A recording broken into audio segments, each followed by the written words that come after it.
Орхон аймагт өчигдөр буюу 4-р сарын 25-ны 18 цагийн үед зам тээврийн ноцтой осол гарлаа. Тухайлбал төмөр очиж явсан том аварын автомашин суудлын 2 автомашинтай мөргөлдөж замын хажуу руу унсан байна. Ослын шалтгааныг тодорхойлохоор цагдаагийн албахаагч нар ажиллаж байна.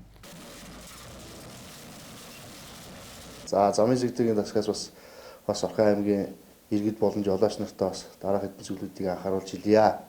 За сүүлийн 2 хоногийн хугацаанд бас манай Орхон аймгийн нутаг дэвсгэр дээр бас ностой зам тээврийн ослууд бүртгэгдлээ. За одоо 2022 оны 4 сарын 25-ны өдөр 18 цагийн үед одоо бас Орхон аймгийн Баян цагаан багийн нутаг дэвсгэр дээр 3 автомашин мөрүүлсэн юм осол бүртгэгдсэн. За ослын улмаас одоо бас нэг иргэний аймнаас охирсон. За үүнтэй холбоотойгоор одоо цагдаагийн газраас холбогдох байгууллагууд, мэргэжлийн байгууллагууд одоо шалгалтын ажиллагааг хийж ажиллаж байна. Ажиллаж байна. За бас одоо иргэд жолооч нартаа бас дараах мэдээлэл сэрэмжлүүлгийг хүргэе.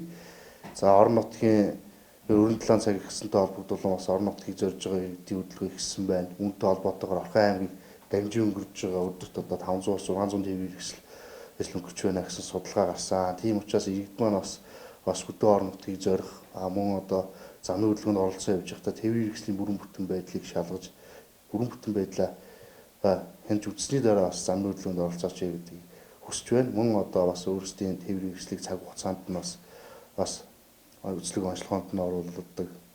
Тийм байгаа ч мөн одоо хөдөлгөөнд оролцоо явж байхдаа бага насны хүүхдийг зориултын суудал, зориултын хамгаалтын бүсийг хэрэглэж бас замын хөдөлгөөнд оролцох шаардлагатай байна.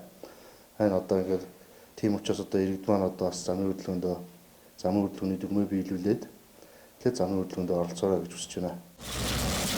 Ард иргэдийг замын хөдөлгөөнд оролцохдоо хурдаа тааруулж явах, мөн бага насны хүүхдийг зориултын дагуу тээвэрлэхийг замын цагдаагийн тасгаас анхааруулж байна.